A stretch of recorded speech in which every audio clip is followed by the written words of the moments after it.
guys! Welcome back to my channel. This is me, Isha Del Rosario. If you're new here, please do subscribe and also follow me on my socials. For today's video, I'm gonna do an unboxing of my Apple Watch and also a mini haul for the straps. So if you wanna know where I bought these cheap Apple Watch straps, please keep on watching. Dumating na yung birthday gift ko sa sarili ko. Bumili ako ng Apple Watch. So ayan siya from Apple Singapore.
So, in-insert ko na lang yung video ko na nag-unbox. I also forgot to mention na yung binili ko is Series 3. Kasi Series 3 na lang yung nag-o-offer ng 38mm, which is, I think, the right size for my wrist. Kasi maliit lang yung wrist ko. For 40mm, feeling ko masyado na siyang malaki. So, ayan yung itsura niya. Moving on to the straps, ilalagay ko na lang sa description box below yung link kung saan ko sila nabili. And this is all from Shopee. So, uunahin ko na lang with the full cover glass. I bought 2 para may extra. So, ito siya, yung laman niya. I think this is 30 pesos. Kung hindi ako nagkakamali. Meron siya mga yung sticker para sa anti-dust and all. And ito yung wipes niya. And ito siya. So, sobrang nipis lang niya. And ayan o. So, bumili din ako neto. It's a full case. I bought this in gold. Sa mga times na naka-gold accessories ako, I like to change it to gold as well. So, ayan. Meron din akong silver. Na-misplace ko lang. But yes, this is mura lang. Nasa 50 lang yata to. Kasi mahirap siyang alisin. Kaya hindi na siya ipakabit. So, ganyan ang itsura niya. And, moving on to the straps, I got this silver na may mga bato-bato para kapag naka-formal outfit. Ito yung pinaka-pricey. I think this is mga nasa 380. So, ito yung itsura niya. Ayan. As you can see, manipis lang siya. Just how I like it. Disnap lang siya dito. Ayan. So, next, ito pala yung strap na kasama nung Apple Watch mismo, so hindi ko na siya isasama. Alright, so this one is beige or nude, which is my favorite strap kasi madali lang siyang ternohan. Yan. So maganda din itong tignan with the gold frame. Ayan. Yung itsura niya. Ganito lang siya. Parang yung normal straps. And this is 71 pesos each. I also got them in red.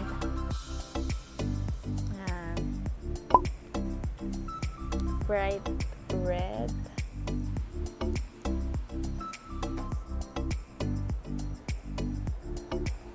Super cute nito. Also got it in blue, light blue, turquoise. So ayan siya. I also got it in pink, light pink, pastel pink,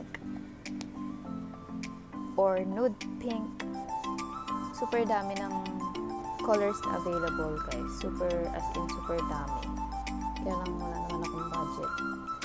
So, ito yung itsura ng light pink dahil lang sa lighting, kaya hindi obvious na pink siya. But that's pink. I also got it in purple. Army ka, sis? Ka bumili ng purple, sis? Army ka?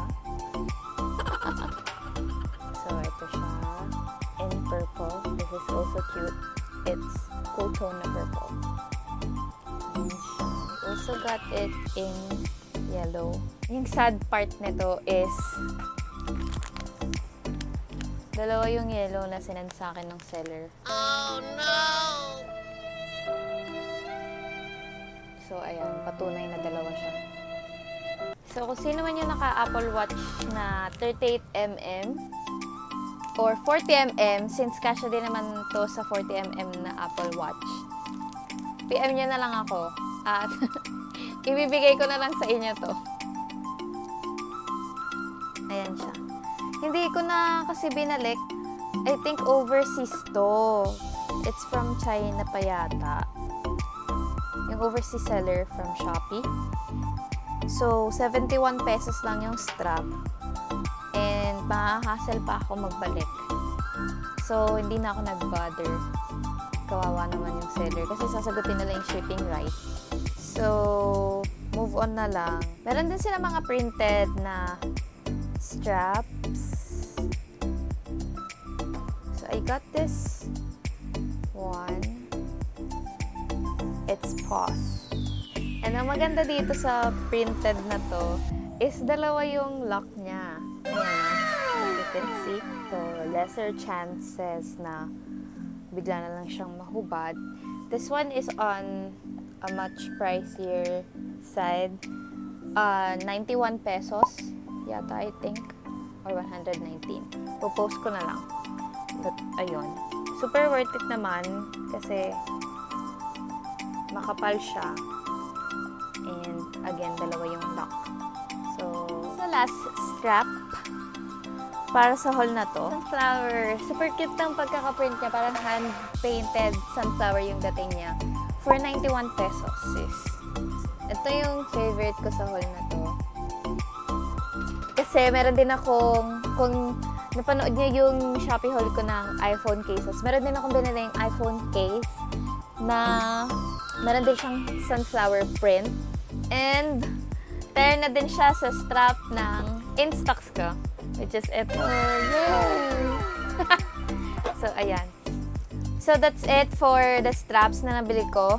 So, isang seller lang yung binilhan ko para makalasan ng shipping fee.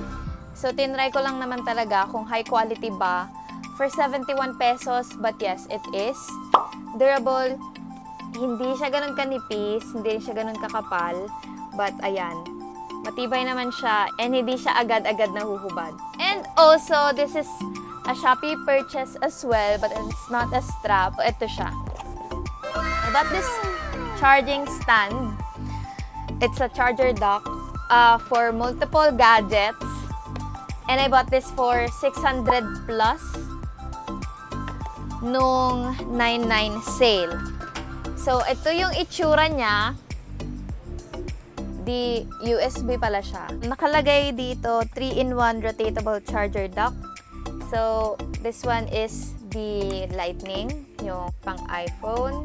I don't think kasi na kaya niyang i-hold yung iPad since ganito yung magiging itsura niya. So, ayan yung itsura niya. Charging ba? Yes. Ito lang siya. Bale, nakasandal lang siya sa parang Toblerone na yan. Parang triangle na yan. Thingy. So, hindi mo siya actually, kahit 3-in-1 siya, hindi mo siya magagamit ng sabay-sabay. Kung ganito kalalaki yung gadget mo, bibigyan ko kayo ng example. Ito yung pang USB or yung pang Android devices. So, tatry kong lagyan ng cellphone. So, ayan yung magiging itsura niya. Hindi siya masasandal. And I don't think na ganun ka-durable tong mga dock na to. So, advice lang is huwag niyong pagsabay-sabay yung gamitin. Pero, tinry ko siya. Nag-charge siya ng sabay-sabay. Okay, tatry natin tong charging pad. Yan. So, as you can see, nag-charge siya. So, ito try ko na yung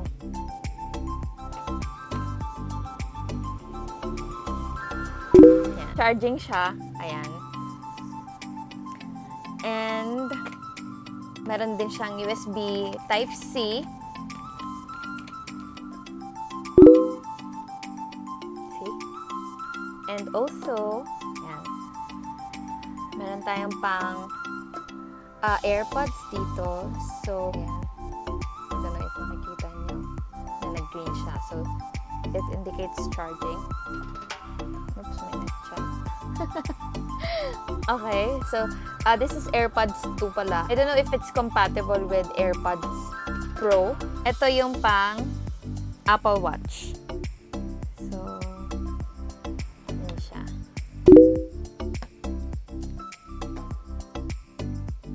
So, ayan.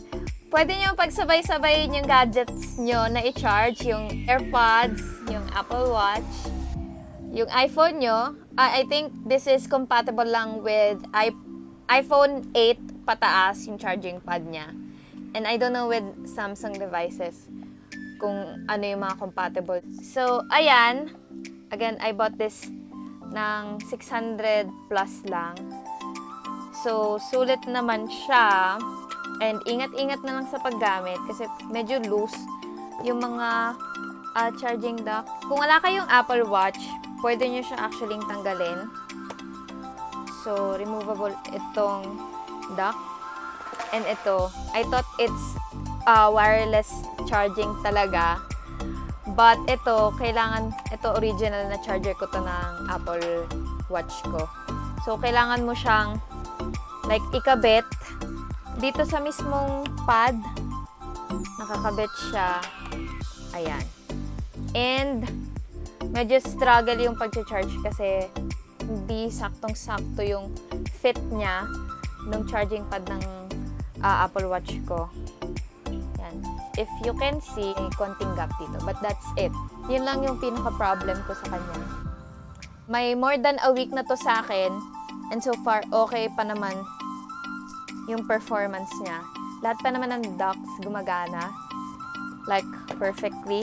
Hindi lang siya fast charging. That's it for today, guys. Thank you so much for watching. If you like this video, please give it a thumbs up. So for content suggestions, just comment down below. Don't forget to share. If you haven't subscribed, please don't forget to subscribe and also ring the bell button to get notified every time I upload. Again, thank you so much for watching and I'll see you guys on my next vlog. Bye!